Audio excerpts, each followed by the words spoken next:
What if your mornings didn't start with an annoying jolt, but with a calm focus and energy? If improving your sleep routine is a top priority for 2025, meet the Lofty Clock, a bedside essential engineered by sleep experts to transform both your bedtime and your mornings. Here's why I find the Lofty Clock to be a game changer. It mimics your body's natural rhythm. It helps you wind down at night and wakes you up gently with a 2-phase alarm. First, a soft wake-up sound to ease you into consciousness, followed by a more energizing get-up sound to help you start the day. Lofty is not just an alarm clock. It's your all-in-one bedside sound machine. It offers over 100 options, including white noise, nature sounds, meditations, and even bedtime stories to help you relax and unwind. So get that phone out of your bedroom. Let's face it, grabbing your phone to set an alarm or listen to an audiobook often leads to an hour or more of mindless scrolling. Join over 100,000 blissful sleepers who have upgraded their rest and mornings with Lofty.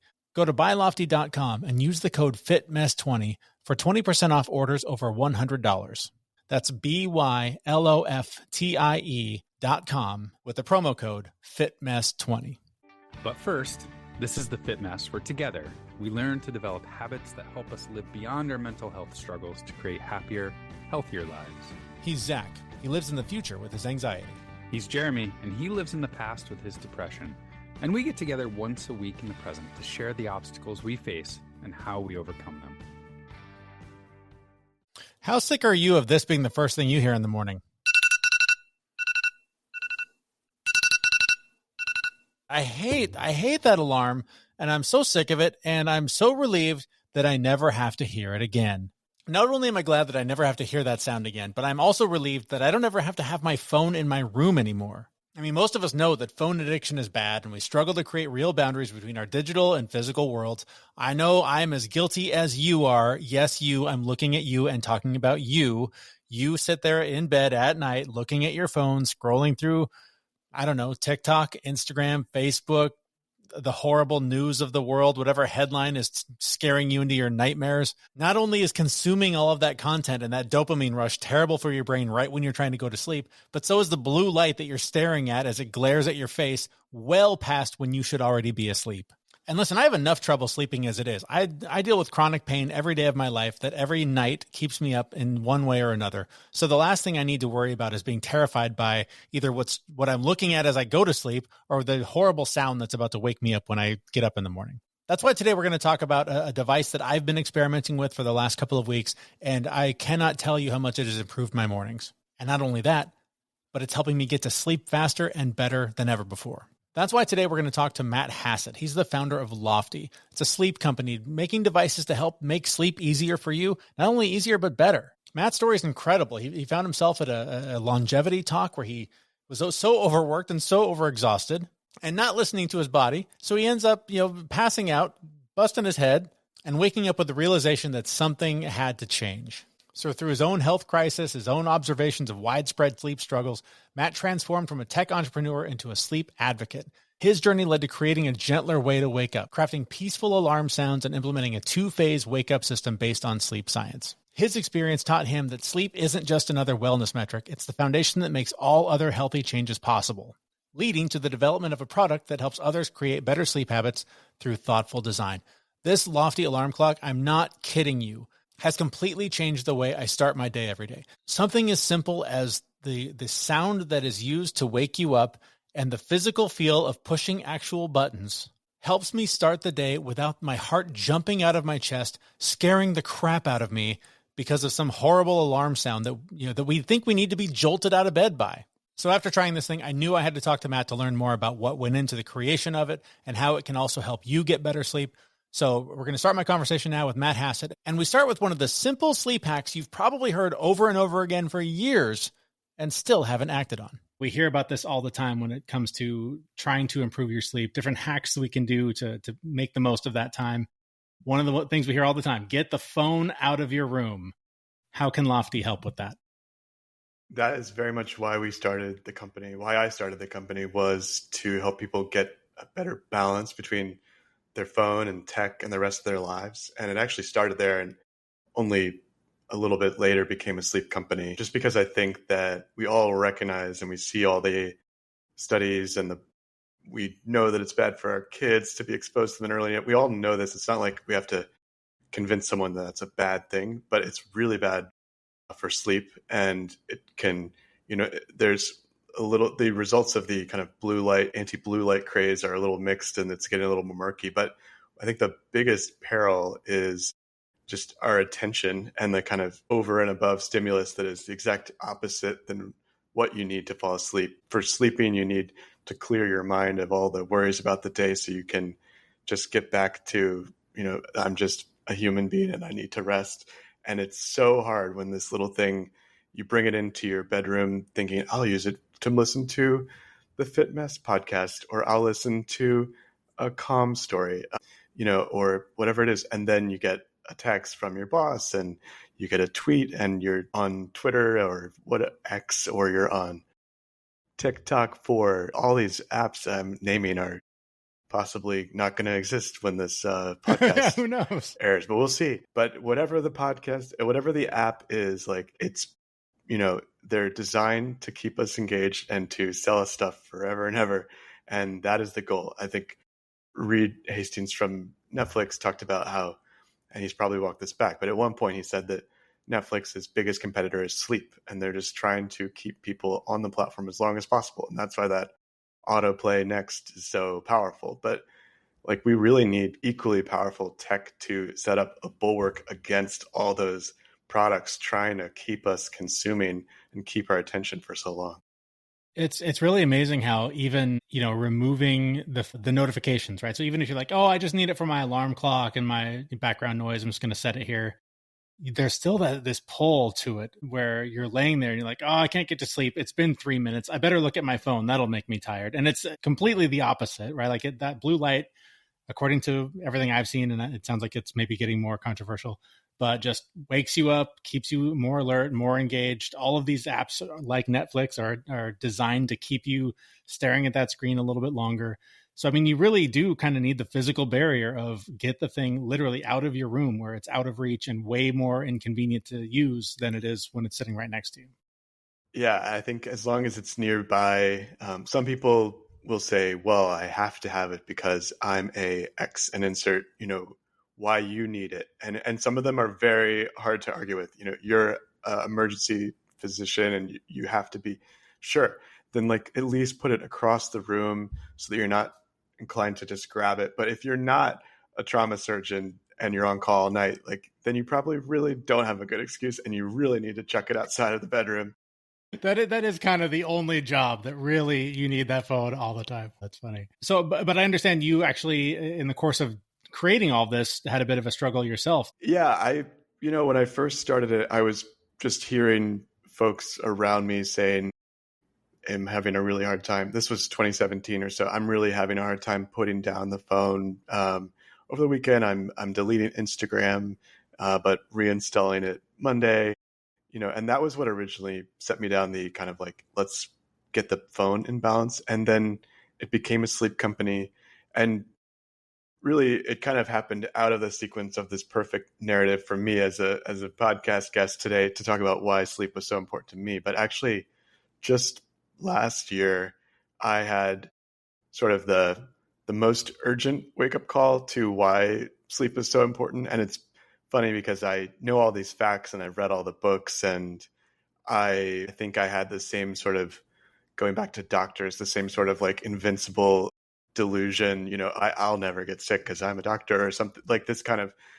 And I had this, I can manage my sleep. And this one particular day, I hadn't really had much lunch. I'd had like a salad too late, and I'd had 4 shots of espresso, and I hadn't slept well the night before, but I still went into work. And I was at a talk about longevity at a very fancy club in Manhattan. And I felt really faint, and I nauseous, and I felt like this, I could kind of see stars almost. And I got up to go outside of the room because I was like, I just got to get out of here. I feel terrible. And then I fainted and I hit my head against the wall and cut it on this light switch. Then I woke up with the doctor who was giving the talk above me, my girlfriend holding my feet up. And then I ended up in an ambulance, and I went to Bellevue, which I do not recommend. If you can avoid going to NYU Bellevue, do, because it's also where they take everyone at Rikers correctional facility. So you don't get much sleep there. There's a lot of folks in orange jumpsuits, and there's a lot of fights and a lot of guns. So that was another sleep experience. But I went into AFib. I had, my heart was beating up and down, and I think I could have prevented this with listening to my body. And if I didn't sleep well, like not going into work, and that's obviously like a very privileged place to be able to skip work, but I didn't let myself take advantage of that privilege of, having my own company. And I just pushed through it. And that was like one of the worst decisions I've ever made. And I took my health for granted and made this dumb choice that led to me, ending up in the hospital and having a pretty horrible 24 hours there. And luckily that was the extent of it, but it definitely reminded me to listen to my own advice that I, say on a conversation like this, that sleep is so important. And I think oftentimes sleep it's like in the third or fourth position behind. There's so much of an industry behind fitness and nutrition, and most people tend to start there. But I think you can equally start from the sleep space, and it's one of the easier on-ramps to wellness versus starting with, I'm going to lose 20 pounds or I'm going to, change all how I eat. And it's a little easier to start on the sleep train, and then you can work into those other buckets.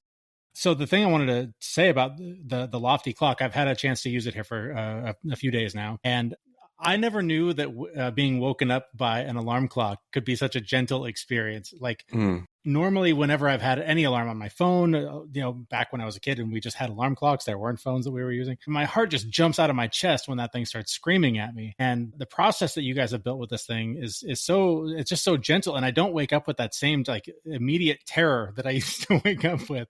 Tell me like what went into the planning for this to make it what it is. That was critical to us in designing the wake up, and we really put a lot of care into that. And I think most people, when they think alarm clock, are used to that and they think like jumping out of bed. And unfortunately, a lot of the defaults in the iPhone and Android retain that quality. And so that's something that people are most excited about. Like when we look at our post-purchase surveys of why did you buy this, the alarm sounds are actually way up there. And we didn't even realize that because we've actually focused more on this two-phase wake up. But the alarm sounds themselves are a big reason people are buying our product. And they're created by two men named Thomas. Actually, there's a Thomas and a Thomas. And one is sort of an ambient music designer. The other is for the Beach Fossils. They were touring with Post Malone last year. Awesome band. And they're both really thoughtful musicians who constructed these really dreamy experiences that wake you up gradually. And they fully got this theory that we had. The industrial designer, Greg Willows, and I were really focused on a two-phase wake up and a get up.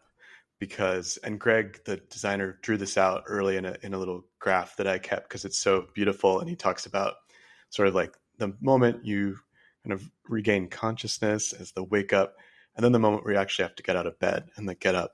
And I think if you think about your next wake up, you'll feel that. And then when we looked at the science, it actually matched that. And there's this thing called sleep inertia, which is that grogginess that you feel when you're waking up, and how severe it is for you depends on your sleep debt and your sleep timing and also the daylight. So people just, their brains are not functioning as well during that time. So if the first thing you do is grab your phone and start responding to emails, you're probably not using your full brain. They've actually done studies to show if you're given math problems right in that time, you're going to solve them worse than you do a few minutes later. So your brain's just in this like fragile state. I think we all kind of know what that feels like. And so we separate it out. So we have like a wake up sound that's a really gentle sound just to stir you. And some people don't even wake up until, a few seconds into it.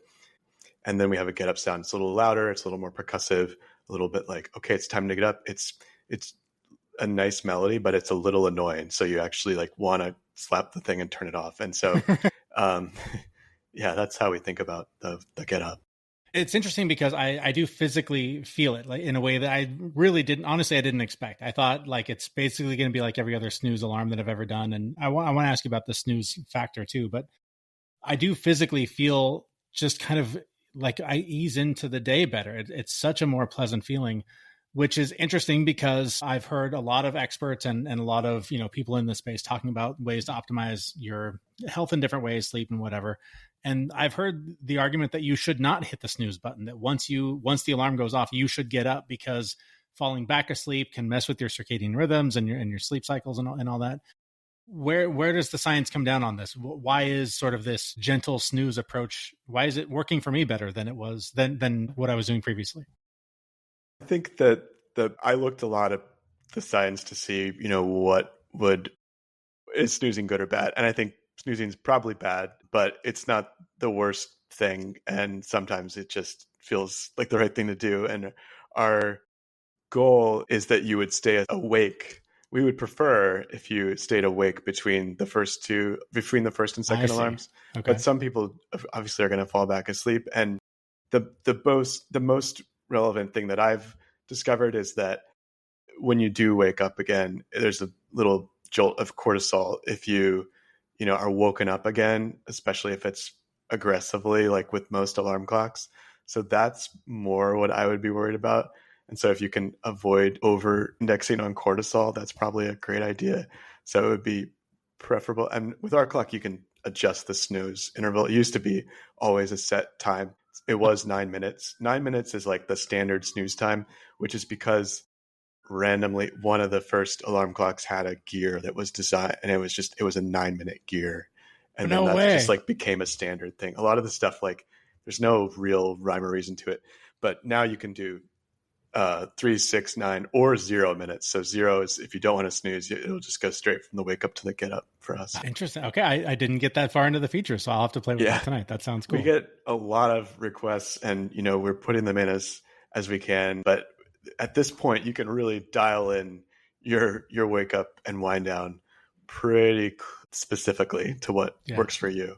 Well, let's talk about that wind down, because I know you're getting a lot of requests for wind down, and there are already some great ones. But talk about the getting to bed part and the falling asleep, and how the alarm clock not only helps you get up, but helps you go to bed as well.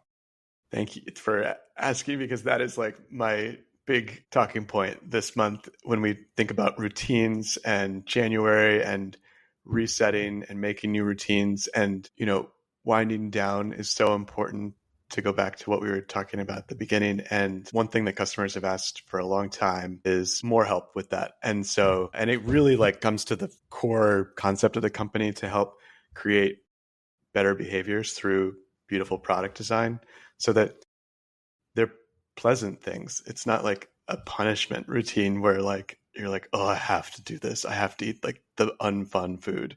This is like, oh, this is a lovely experience. I actually really enjoy this. And so with our wind down routines, starting next week, Lofty customers will be able to pre-program a set list of tracks that play. So it kicks off with something called the bed signal, which we've had for a while.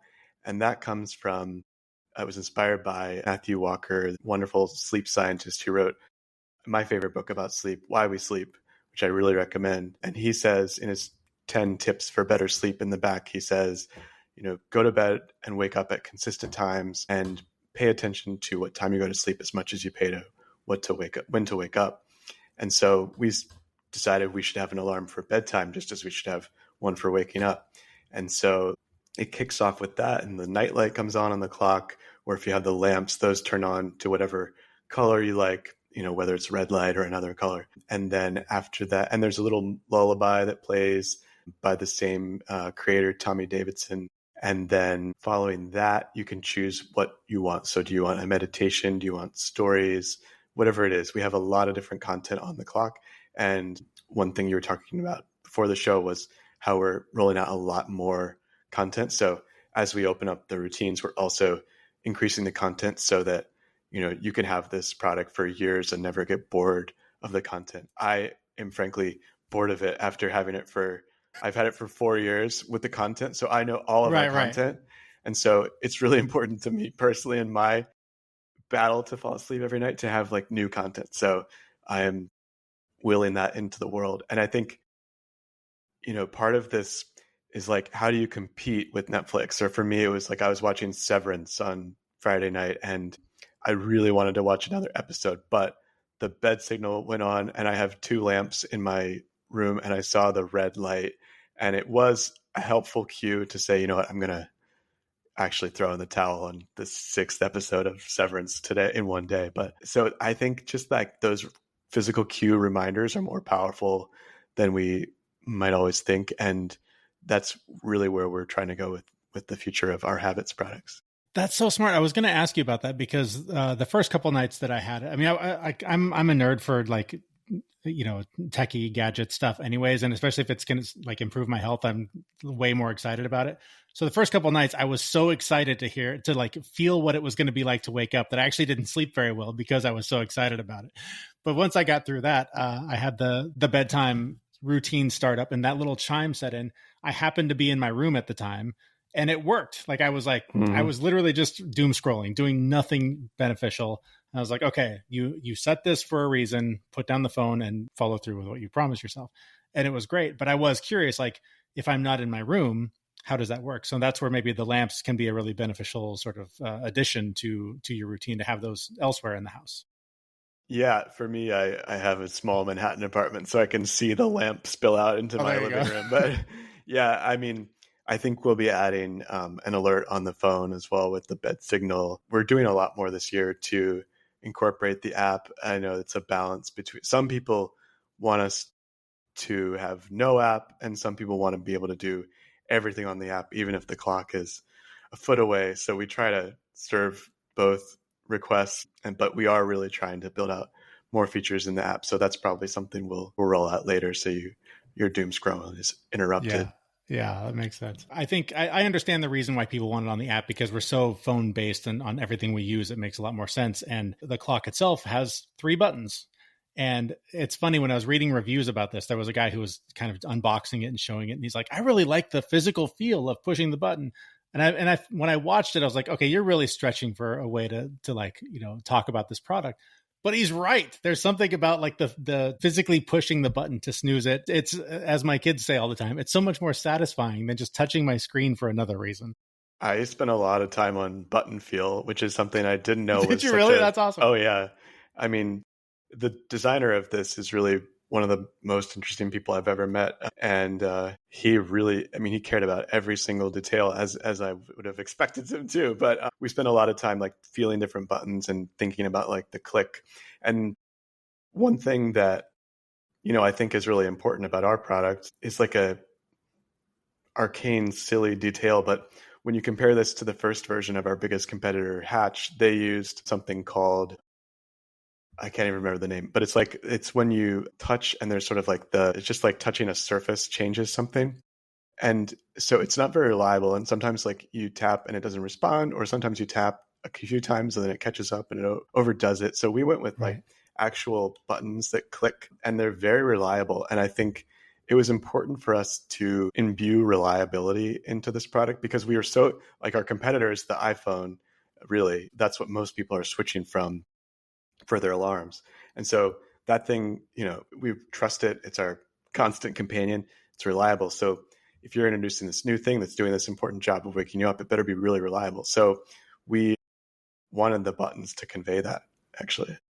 And it works. I do. You're right. I absolutely trust that when I push that snooze button, that it's going to wake me up again in a few minutes. It's very cool. Again, I'm a nerd for this stuff. I love it. I think the design is very cool. I like the way it looks on my nightstand. I like that I can literally put it in blackout mode, so that I don't even have to worry about the digits, keeping my attention. It's a very cool thing. I'm very excited to have one. I'm appreciative of the opportunity to talk to you and about it. For those that are listening and also big alarm clock fans like I am, where can they find out more about it and get themselves one? You can find us at bylofty.com, loftie.com. And it's also on Amazon. So find us either place. And we'll have the links to both of those in the show notes for this episode. Matt, thanks so much for your time today and for the work you're doing. As someone who does struggle to sleep sometimes, this is a big step forward for me. So I really appreciate it. Keep up the good work. Thank you so much, Jeremy. Great to be here. Okay, my thanks to Matt Hassett for spending some time with us talking about not only the Lofty Clock, but his story and better sleep routines and all the things you need to do to get a better night's sleep. If you want to check out the Lofty Clock, please check out the show description for this episode at thefitmess.com. Enter the promo code FITMESS20. You're going to get 20% off orders over $100. Again, that link is in the description of this episode at thefitmess.com. But that's going to do it for this episode. Thanks so much for listening. If you know somebody else who struggles with sleep the way that I do, the way that you probably do, share this episode with them so that they can also learn how to make a few adjustments to get a better night's sleep. We'll see you next week at thefitmess.com. We know this podcast is amazing and it doesn't seem to lack anything, but we need a legal disclaimer. Prior to implementing anything discussed in this podcast, it is your responsibility to conduct your own research and consult your physician. You should assume that Jeremy and Zach don't know what they're talking about, and they're not liable for any physical or emotional issues that occur directly or indirectly from listening to this podcast.